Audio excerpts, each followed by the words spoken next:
much for everyone joining our live talk series from Gizi and Beyond.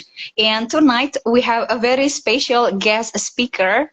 She is a PhD graduate from Taipei Medical University, and she's going to share her knowledge and her experience, of course, di salah satu penelitian, ya, one of her research published itu tentang systematic review. And let me read the title for you. I don't want to, like mess up with the title, so I'm just going to read my note here. So it's use of mobile applications to improve nutrition behavior, a systematic review. Jadi di sini kita akan membahas about how the mobile application, by meaning nutrition or health application in your phone, itu can be maybe beneficial, yeah, to the user. So we're going to talk about more, yeah, because Mbak Rara here is the first researcher. Yeah, of course, is working with a team, but she's the main researcher for this study. So untuk nanti gimana acara ini akan berlangsung, we will end the live more or less jam 8 ya, karena kita baru mulai 13 minutes like past from 7. So maybe we will end a talk after an hour. Terus nanti boleh kalau ada yang mau bertanya di sini, if you have any question, please jot down below. Yeah, send on the comment. But actually, I already sent a link for you to send your question. Dan ada beberapa question yang udah ada di sini, jadi nanti kita bisa discuss about it. So, aku kayaknya tadi belum, I forgot to introduce our speaker today. So Mbak Rara here, because she's my senior, aku kayaknya lebih akrab ya untuk panggil beliau Mbak Rara. Tapi nama beliau itu Mbak Rati Paramastri. Ya, sebelum aku ke Mbak Rara nih, aku mungkin mau kasih sedikit lebih. So tadi baru judul aja kan ya.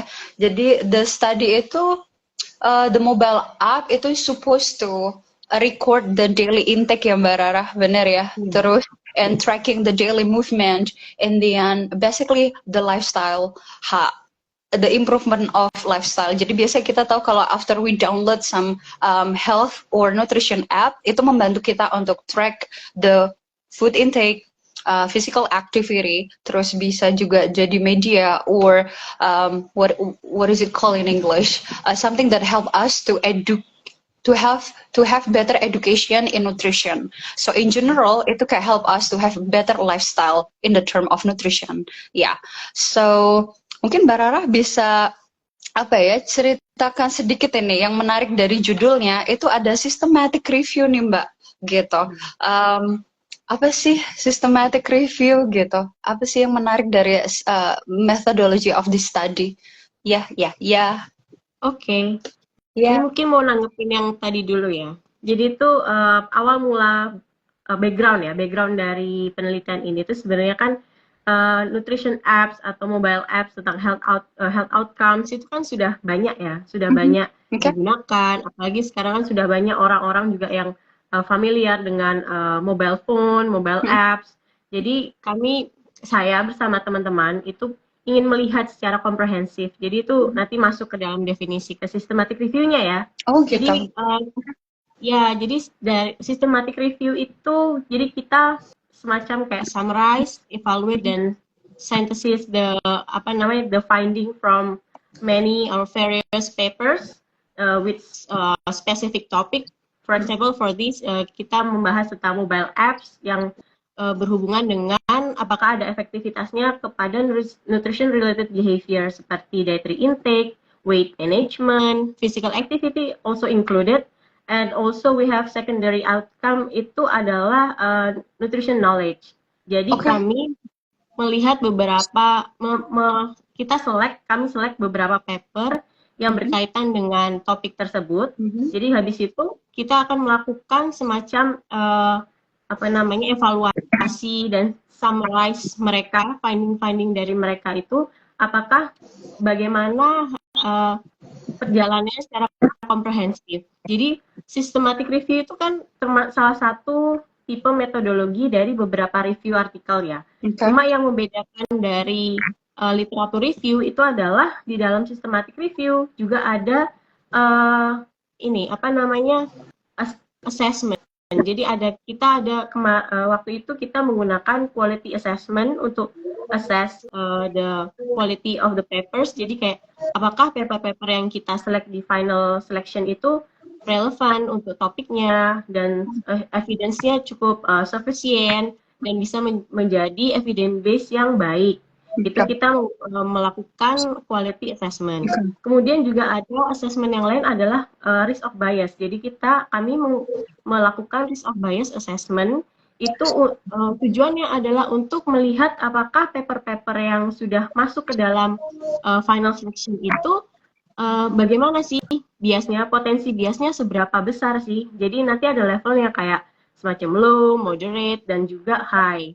Dan kebetulan di paper-paper yang kemarin waktu itu masuk dalam final selection, jadi di final selection kami ada 8 paper, tapi pada akhirnya cuma 6 yang masuk ke dalam further analysis, karena 2 dari 8 itu ternyata setelah di-assess risk of biasnya itu cukup tinggi, jadi supaya tidak hasil penelitiannya, jadi ketika kita summarize supaya tidak rancu, jadi kami memutuskan untuk tidak mengikut sertakan 2 paper tersebut ke dalam analisis selanjutnya. Itu. Jadi pada intinya systematic review itu adalah salah satu tipe metodologi penelitian yang digunakan untuk summarize, evaluate, dan sintesis hasil-hasil penelitian dengan topik tertentu. Okay, I'd like to welcome our international friends here who join us. In the end, please help me ini ya Mbak untuk try to what is it called kayak restate again again what you have said. Ya, jadi for what my understanding so far ini the research itu it's meant to know the what is it called kayak nutrition education after people download the mobile app, by meaning nutrition and health app. So after they download it, from your research you also see how the use of mobile app give maybe improvement in their nutrition education. Betul ya itu tadi yang secondary outcome yang dilihat juga. Ya, karena ada secondary outcome itu nutrition knowledge memang. Cuma ketika so I will say in English, is it okay? Or I will tell you in bahasa? Oh, thank you so much. Thank you so much. Yeah. Thank you so much. I appreciate that. Okay, indeed, our secondary outcome is the nutrition knowledge. However, after we did some of the assessment, and also we tried to find the retract the findings from the papers. It said that from those papers, the nutrition education was not significantly associated. So we only show that these apps could improve or could have benefit with nutrition knowledge.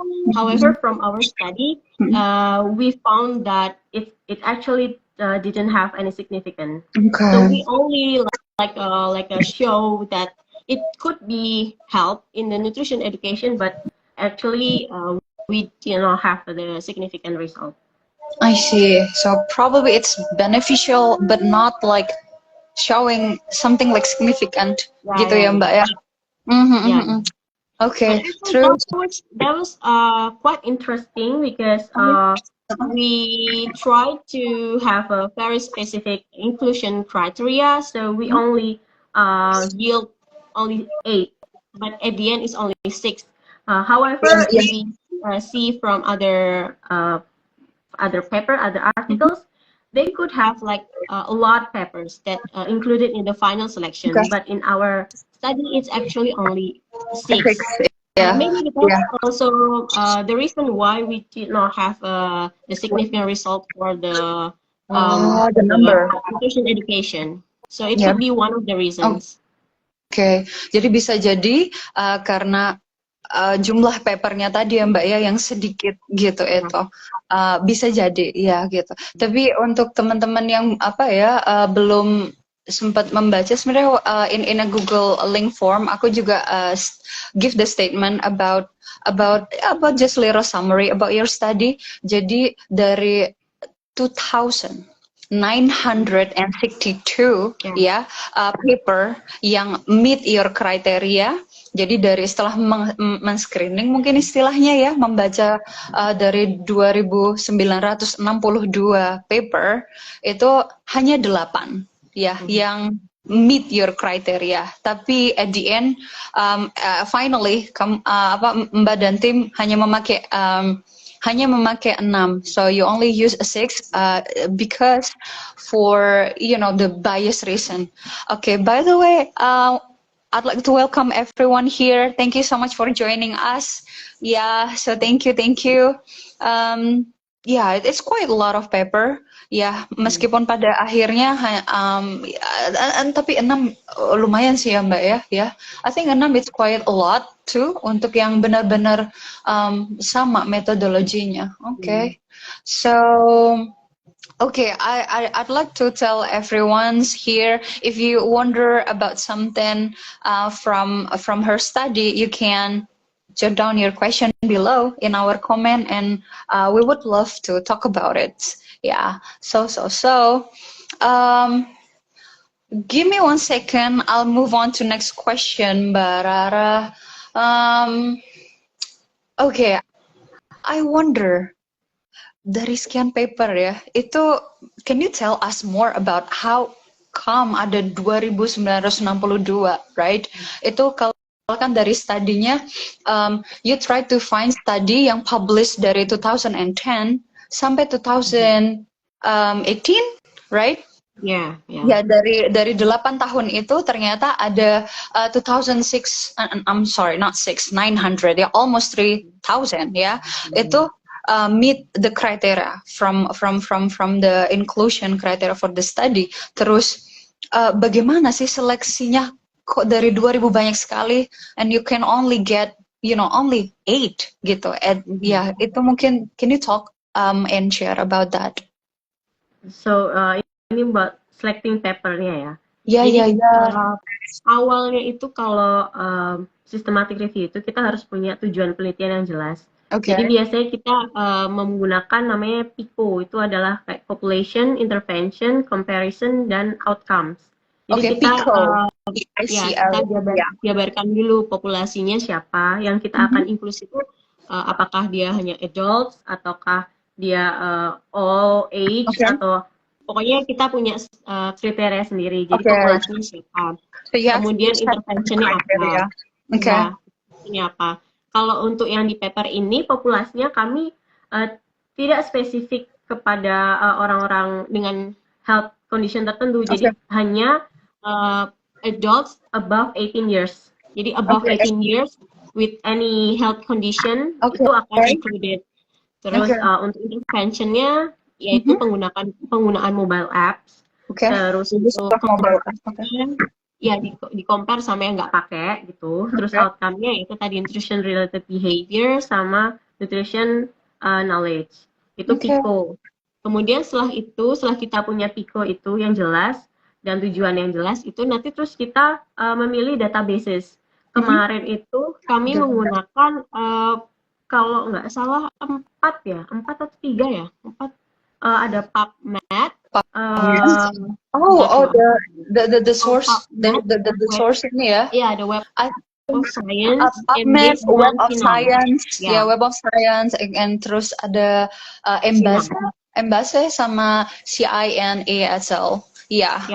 Ada 4. Jadi kami memilih 4 databases. Jadi kita masukkan itu setelah kita punya PICO, terus kita membuat kayak semacam keywords. Jadi kita pakai sebutannya kayak math terms. Itu semacam label atau tag yang ada di dalam setiap database. Jadi mereka punya kayak taksonomi yang berbeda-beda. Jadi kita harus menyesuaikan dengan database yang kita gunakan. Jadi misalkan secara garis besar keywords-nya adalah nutrition apps gitu misalnya. Tapi itu kita nggak bisa cuma nulis nutrition apps aja, karena kan mungkin ada paper lain yang dia nulisnya bukan nutrition apps, mungkin dia mobile nutrition apps atau dia health application atau apapun yang dia sinonim kata dari nutrition apps itu. Jadi kami harus mencari sinonim-sinonim itu juga ada di database-nya tersebut. Terus baru kita masukkan ke keyword. Setelah itu akan muncul paper-paper yang memang masuk ke dalam yang menggunakan keywords tersebut. Jadi baik itu dari title-nya atau di abstraknya atau memang di dalam full text-nya. Jadi pertama-tama kami cuma masukin keywords-nya aja. Jadi seberapapun banyak paper itu akan kami dapatkan dari 4 database tersebut. Setelah itu baru dilakukan remove duplication, karena mungkin aja kan ada paper yang dia masuk di PubMed juga masuk di Web of Science. Jadi kita harus pilih salah satu. Jadi namanya remove duplication. I'm sorry to cut you here, but so I just want to say hi to the international friends who join us here. So we are talking about the process about how the study getting or try to record all the published paper from the 4 different I can say website. Can I say website? Kayak PubMed and CINSL. Say that again, Mbak. Database. Oh yeah, database. I'm sorry. Yeah, thank you so much. Yeah, so the database. So in this study, Mbak Rara itu use PubMed Web of Science, Embase, sama CINESL. Yeah. So basically the thing that you did itu you try to set the filter. Mungkin that's the easiest way-nya gitu ya Mbak ya. That meet your criteria. It can be like the range of age or maybe about certain condition of that meet your inclusion criteria from your methodology, from your study method gitu kan ya Mbak ya. And itu tadi kayaknya I think it's more like about the process how you get that. Terus after you get all the record, some published paper can also shown in the database, let's say PubMed, but also shown in another, let's say like Web of Science gitu. So that's why that's then the next process is to filtering the duplicate gitu ya Mbak ya. Jadi 2,900 something itu include the duplicate atau enggak? Yeah. Okay. Actually, if you see the flow chart, there will be the flow chart of our selecting paper. So from at the top is the all papers. Is it like the almost 3,000 papers from all the databases? And then I forgot like how many. It's quite long, so long. So it's after duplication, we will screen the papers from the abstract only, the abstract and also title. After that, we will screen and read full text, read roughly the full text of the papers. Yeah. So from that, we decided also we had 8, then move to another analysis. Okay, I wish I could share the what is it called, like the picture here, but I don't know how it works actually. Yeah, so I'll just read it for you guys. So it requires like a very long process to get like 8 selected study, but at the end we only use like 6. Yeah, at the beginning we have like almost 3,000. In the end, we only have 2,850 record remain after the duplicates. After they remove the duplicates, in the end, only 15 full text article yang meet or eligible, or meet the criteria. Terus at the end of the day-nya, we have 6 studies that included in this systematic review gitu. Jadi kurang lebih jelasnya seperti itu tadi. Yeah. So wow, it's really long process just to get like the 6 dari 1,000 study.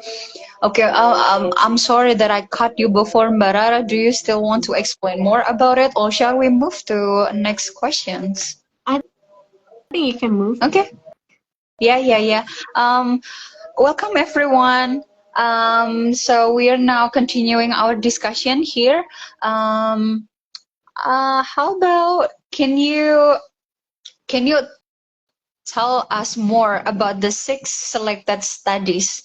So I believe ini pasti beda-beda karena dari peneliti beda-beda ya, from different researchers, right? Of course, from a different methodology of research. So we have dari 6 ini, maybe can you tell us more about it, like the outcome, maybe the main outcome from each study. In the end, I remember 3 of them are RCT, right? Yeah, gitu. Terus and the rest of the paper was a very different methodology. So why we cannot mix them to make such a conclusion, gitu? Why? Ya seperti ini mungkin yang RCT harus sama. Terus akhirnya ini tadi kan ya, maybe that's why, because of the different of methodology of the study itself, so we cannot really conclude what we can learn from the study, gitu kan, Mbak? Can you please explain to us? Okay, so aku sambil lihat ininya ya, apa studinya, aku agak lupa dikit deh. Sama. So, jadi pada akhirnya kan kita pakai 6 study ya, 6 paper. Nah itu kalau untuk outcome-nya tentu pasti akan sama, karena kami memang mencari yang topiknya sama, outcome-nya sama, yaitu nutrition related behavior. Kayak itu tadi, weight management, dietary intake, sama physical activity. Nah dari meskipun mereka berasal dari study design yang berbeda-beda, karena memang pada dasarnya kami tidak membatasi study design yang akan masuk ke dalam selecting paper selection kami waktu dulu. Jadi apapun study desainnya nggak masalah.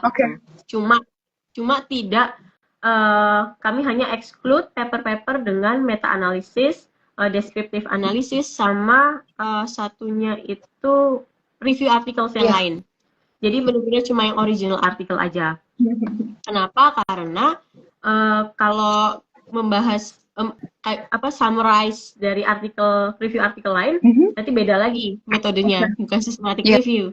Jadi makanya kami hanya menggunakan yang original articles. Nah, kalau hasilnya itu jadi 3 dari 6 paper tersebut, 3 dari 5 control trial studies tersebut itu menunjukkan bahwa adanya signifikan result dari penggunaan mobile apps, baik itu mobile apps itself atau dikombinasikan dengan support methods yang lainnya seperti counseling atau focus group discussion atau juga face to face interview kayak gitu. Jadi nggak murni hanya mobile apps. Jadi beberapa memang dia dikombinasikan dengan metode-metode yang lain. Seperti itu. Terus dan mungkin kalau ngelihat dari dari hasil paper yang diikutsertakan, memang terkesannya hanya mencari yang control trial atau experimental study ya. Tapi sebenarnya to be honest nggak seperti itu. Kami memang include semuanya ya. Cuma karena for the study. But at the end of the day, ternyata paling banyak menggunakan metode tersebut. Ini bisa karena topik yang kami pilih kan efektivitas nutrition apps ya terhadap health behavior. Nah, itu biasanya memang pada umumnya desain yang paling relevan digunakan adalah interventional studies seperti itu. Makanya at the end paper-papernya memang menggunakan experimental studies seperti itu. Nah, terus kenapa kok apakah itu yang menjadi alasan kita tidak bisa menarik kesimpulan? sebenarnya kalau menarik kesimpulan itu secara kualitatif bisa. Jadi menggunakan systematic review itu bisa kita menggunakan kita menarik kesimpulan. Cuma kalau misalkan kesimpulan secara statistik atau data itu memang tidak bisa karena untuk melakukan itu kita harus melakukan another analisis yaitu meta analisis. Nah, kenapa waktu itu tidak dilakukan meta analisis? Karena ada beberapa alasan ya. Yang pertama karena waktu itu kami benar-benar hanya include all the papers without very specific kriteria kayak harus menggunakan apps yang seperti apa atau apa nama apps-nya itu. Karena kalau misalnya meta analisis itu harus benar-benar spesifik. Termasuk nama apps-nya atau jenis apps-nya itu pun harus spesifik. Nah, sedangkan yang punya kami itu dari ke-6 paper yang include di final selection itu 6-6-nya menggunakan apps yang berbeda-beda. Jadi kita tidak bisa like continue to another analysis which is called meta-analysis. By the way, can I cut you here though? Yeah. Okay, so tadi mungkin relate dengan one of the question from our viewers. Ini studinya tadi beliau menanyakan ini lebih kualitatif or quantitative ya research. Terus in what criteria study can continue to the process of meta-analysis gitu. Jadi what make it different dengan the systematic review ini. Jadi itu tadi pertanyaan dari one of our viewer here. Jadi mungkin bisa sekalian, like you can try to explain or answer here. Kayaknya ini kan relate banget dengan from what just you're just saying, right? Yeah. Halo Rati, ini adikku. Oh hi, thank you so much for the question. Pertanyaannya itu kurang lebih kayak yang tadi dijelaskan sih. Jadi kalau systematic review itu lebih ke kualitatif. Jadi kalau untuk analisis menggunakan data, menggunakan statistik itu biasanya memang menggunakan meta analisis. Dan apa yang harus apa ya namanya? What we need to provide kalau misalnya kita mau melakukan meta analisis, yang pertama tentu setiap artikel yang dipilih itu harus memiliki apa ya kayak hasil what do you call it? Like quantitative result kayak misalnya ada odds ratio atau ada Pearson, ada correlation, jadi harus ada angkanya yang bisa nanti diambil terus habis itu dianalisis menggunakan meta analisis. Dan biasanya memang lebih spesifik lagi kayak misalkan kriteria apps-nya itu seperti apa, apakah karena di apps itu kan punya fitur yang berbeda-beda ya, itu pun mempengaruhi. Jadi biasanya kalau untuk meta analisis itu lebih spesifik lagi kayak gitu. Kalau yang kemarin itu yang di paper systematic review ini tuh karena dari 6 itu punya 6 apps yang berbeda-beda, kalau kita lihat secara mendalam lagi itu fiturnya juga berbeda-beda. Makanya hanya ambil beberapa cuplik. Jadi mungkin ada beberapa paper yang dia nutrition behavior itu bukan main outcome mereka. Jadi hanya one of their outcomes. Jadi karena itu termasuk dalam apps-nya mereka. Misalkan ada satu itu apps khusus untuk cancer patient. Jadi namanya OncoFood. Jadi spesifik for cancer patient. Nah, kalau spesifik for cancer patient untuk mengeneralize ke kayak healthy population kan juga kurang itu ya. Jadi that's why it's only like one of their outcomes. Jadi kami mengambil secuplik itu saja. Nah, kalau seperti itu mau dijadikan meta analisis bisa, tapi kita harus cari sesuatu yang mirip lah. Gitu. Okay, so the point is this study is qualitative, and then because the six studies that was getting through the deeper what is it called? I'm so sorry, I don't know what's going on with me right now. I can't think in English. I do my best, so I try with another word. So basically the 6 studies that you viewed, they use very different apps, and first of all, it doesn't match or doesn't meet the criteria to do the meta-analysis, because mostly in meta-analysis, they need to be very specific, they need to be identic mungkin ya Mbak ya, untuk kayak Maybe similar. compare one another, or maybe similar gitu. Tapi Because karena if we want to see like identik ya, itu iya, akan sulit mungkin. Tapi similar iya, is okay. right? Like at Okay, least they have like something in the same. common, Okay. it's okay. Iya, iya. Terus apa lagi ya tadi ya, perbedaannya lebih kayak ke itu sih tadi banyak menyampaikan tentang ada correlationnya, terus ada OR-nya yang lebih ke ada angkanya itu ya Mbak ya. Tapi karena ini very different juga from one another, terus that's why ini cannot be continued to meta-analysis itu. Dan populasinya pun kan berbeda. Yeah, very different from one another. Yeah, that is also maybe one of the criteria juga ya untuk masuk meta analysis, harus a specific what is it called, kayak subject study seperti itu.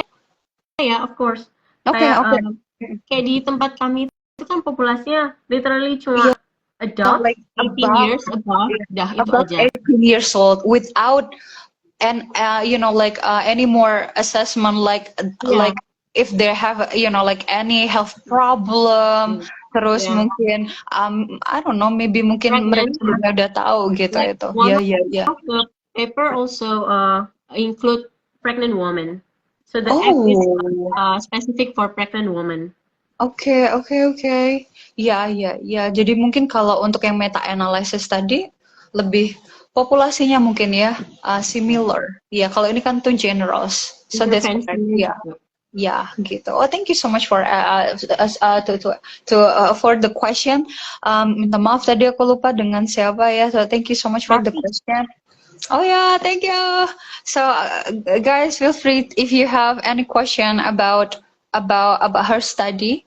You can jot down below. I'm going to move a bit dari question I received from the Google form I sent like prior this live talk. So one of the question is, hang on, let me open it. Okay, the person did not say anything about them. So he asked or she asked about how to make the program in app sustain. How to make the program in app sustain. I don't really get it, the question. Probably ini gimana caranya untuk kayak keep continuing, being disciplined maybe. Yeah. Like follow the program in gimana app. Pakai Mungkin bisa itu ya gitu, maksudnya ya. Mungkin gitu. Iya. Do you want to say something about it, Mbak? Yeah, sure. Yeah. Jadi kalau gimana caranya menggunakan apps-nya itu untuk long term. Yeah. Jadi sebenarnya ya kalau misalkan untuk bagaimana kita melihat efektivitas suatu treatment dalam hal apps ya, health outcome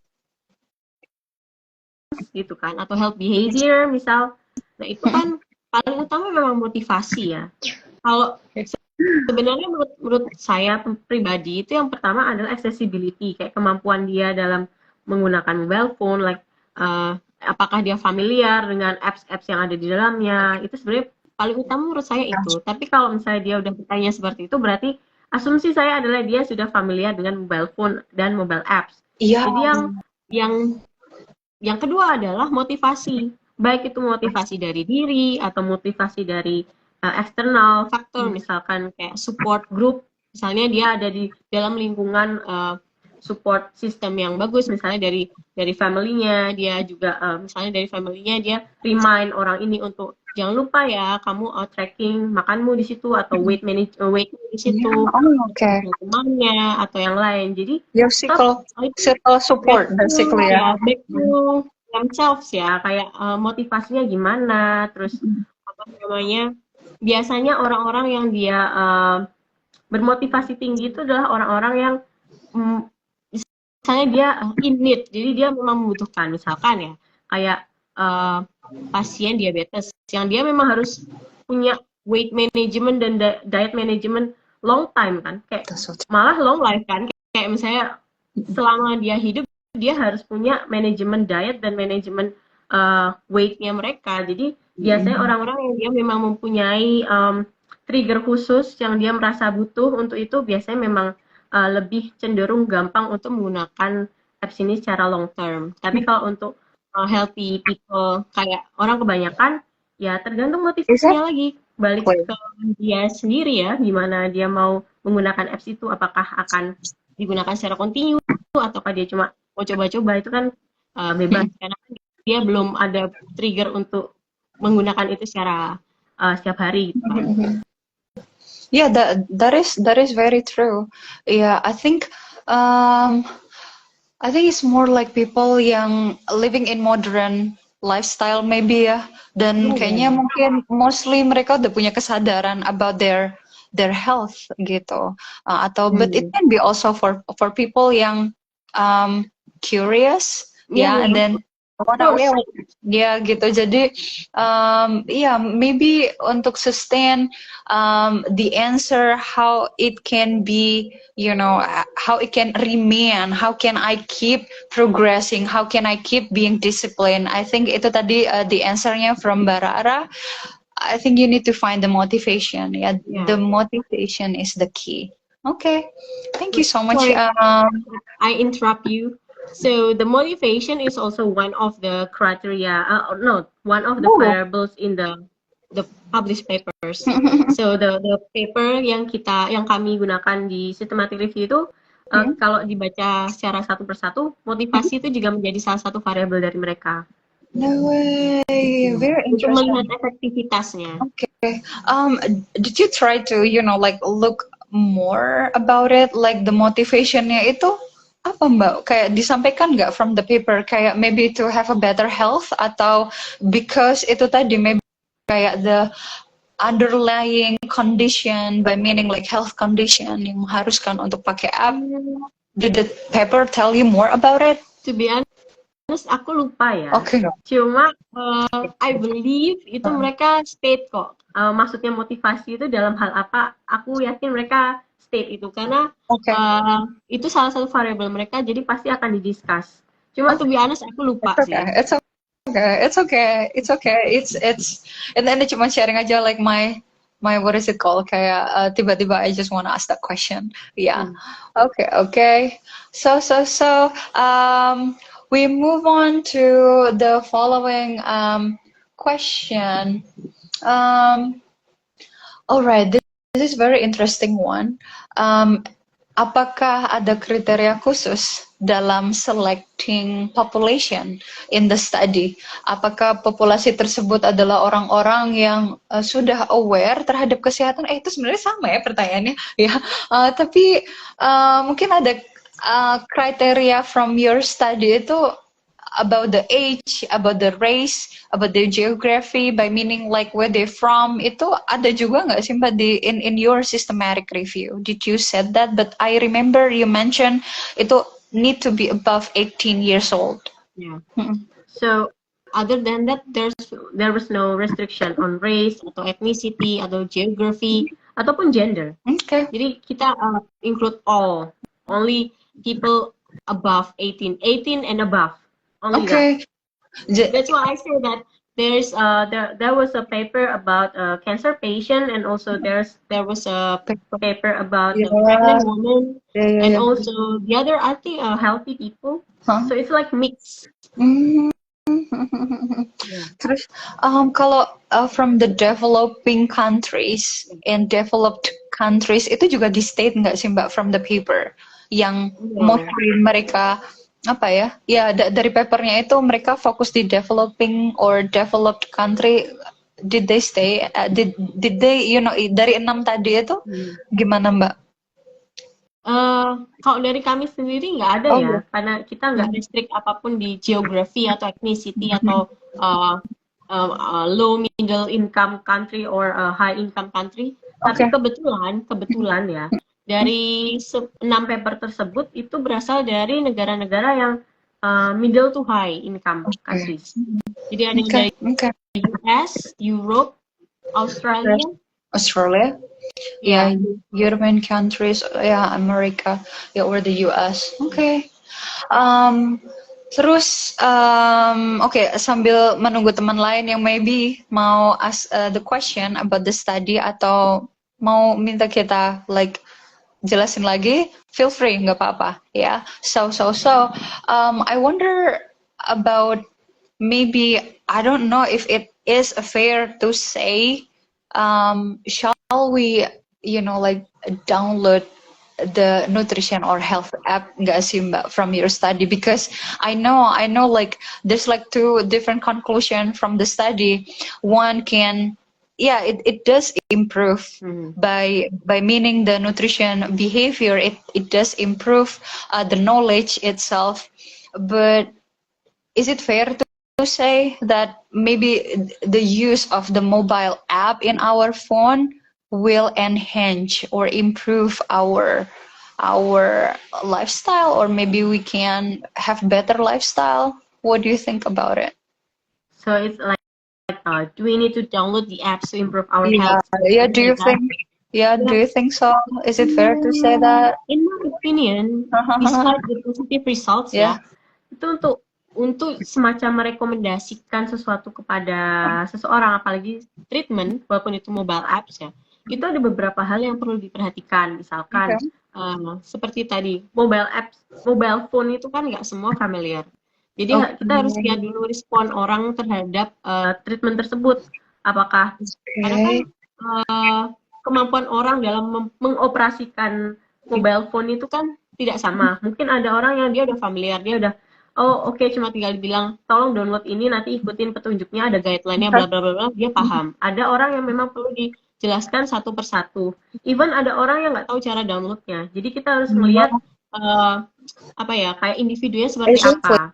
The community-nya it's like it's the targeted. Yeah, the targeted people, the targeted community, targeted individual. Are they very open with the modern technology? Are they able to access the internet? Yeah, as simple as that. Yeah, because again, from the study, they were from the very developed countries. Yeah, and then by having like the conclusion kayak gini, I think kayaknya itu tadi nggak begitu tepat untuk individualnya, like every individual. Aku cuma translate ya.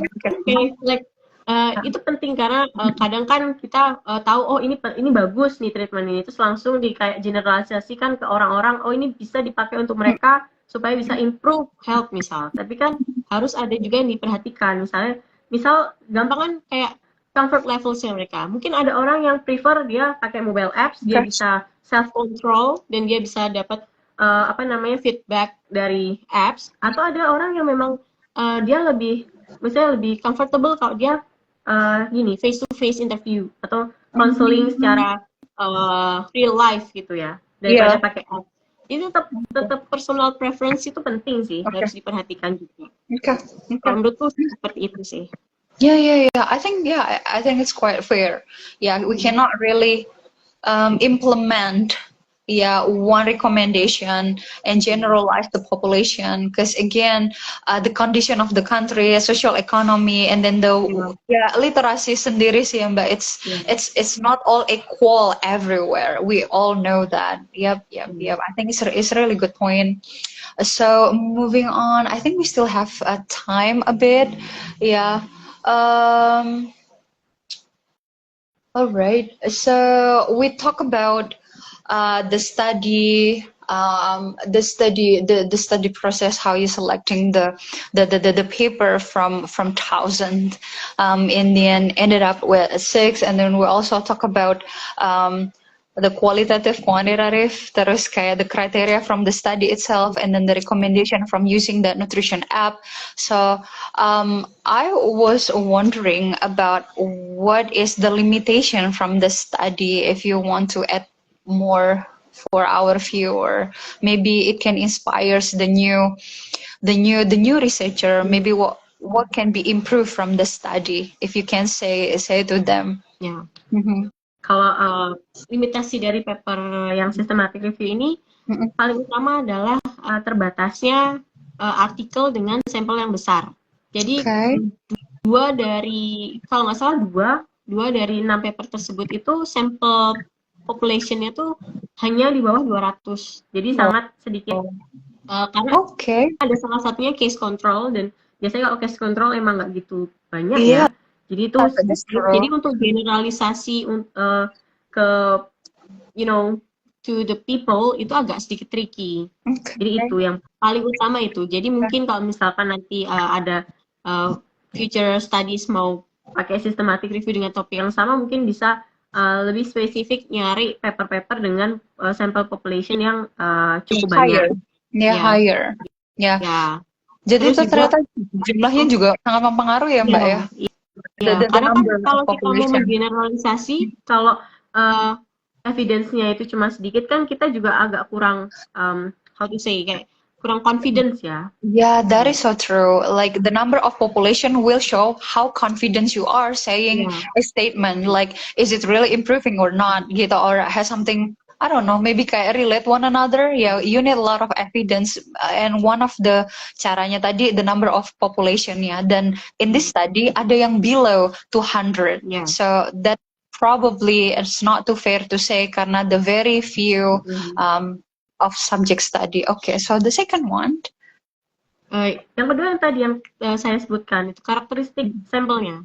Jadi ada yang healthy people, ada yang pregnant woman, ada yang cancer patient.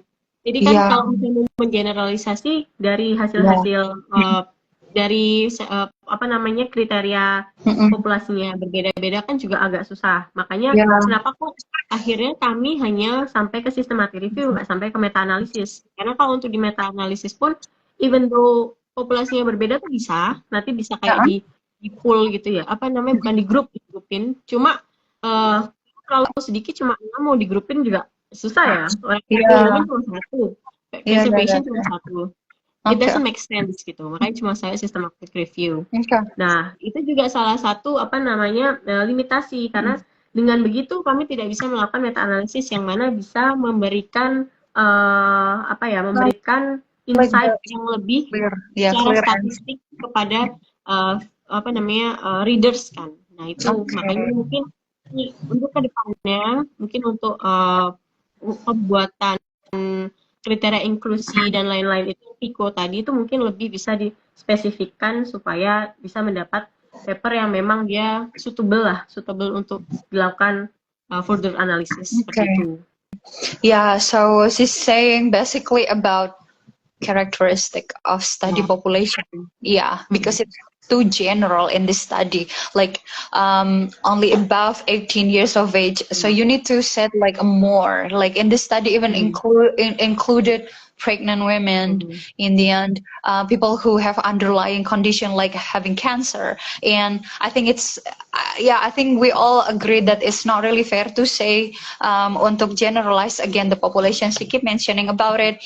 So basically maybe in further study we should like have at least like more specific, gitu itu. Maybe in the term of the health condition, or maybe women or only men, or maybe age, gitu. Jadi ini a lot of inspiring idea from, inspiring idea from the study.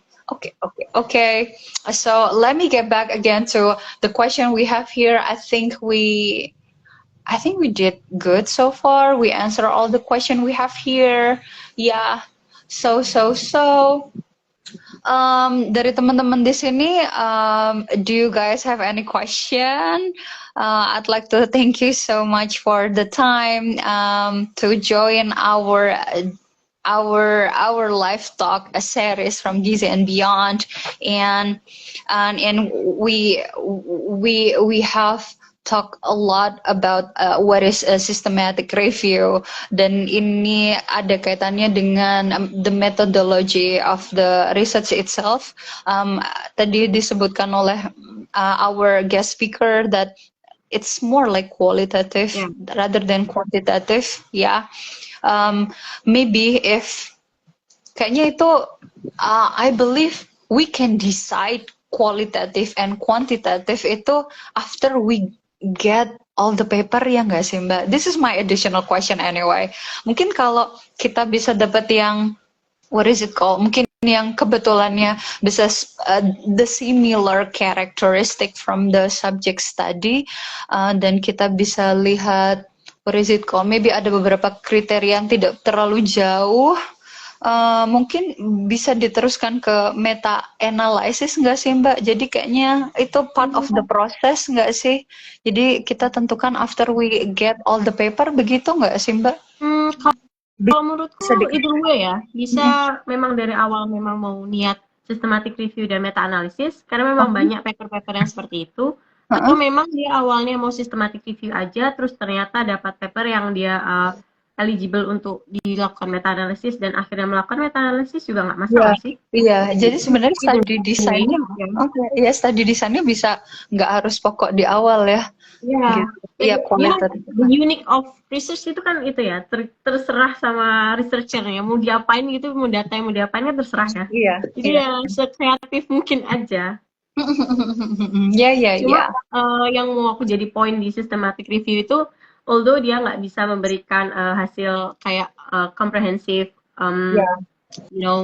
result untuk yang secara statistik ya, secara data, maksudnya secara angka, cuma dia at least bisa membantu memberikan comprehensive summary. Jadi dari suatu topik itu kita bisa melihat gambaran besarnya seperti apa. Dan dari situ mungkin bisa dikembangkan lagi ke metode-metode penelitian yang lain seperti itu.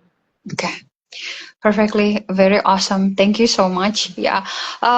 Before we end our talk, maybe do you want to say, I don't know, like say something about for our viewers here.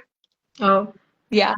Terima kasih sudah menonton. Terima kasih untuk teman-teman dan keluarga dan semuanya yang sudah mendengarkan sharing-sharing kita hari ini. Terima kasih, semoga bermanfaat. Amin. Amen. Yeah, we really love to have you here. Thank you so much for the time. Mungkin selama pembawaan aku minta maaf banyak kesalahan ya. Terus I really hope that we can meet again in the future. Karena Mbak Ratih ini publish a lot of research, and then we would love to welcome her again to our talk and sharing another research or ongoing project that she's currently doing. Yeah, we would love to welcome her again here. And thank you so much for everyone who have been joining us from for about 1 hour. Yeah, I really appreciate the time. Mungkin itu aku cukupkan segitu aja ya Mbak Ratih. Thank you so much. Terima kasih untuk Fenty dan Gizi and Beyond sudah invite aku sebagai speaker. Semoga kita bisa bertemu di kemudian hari. Yeah, it's an honor. It's an honor. Yeah, thank you so much everyone. Thank you so much guys. Yeah, bye. Aku tutup ya. Bye bye.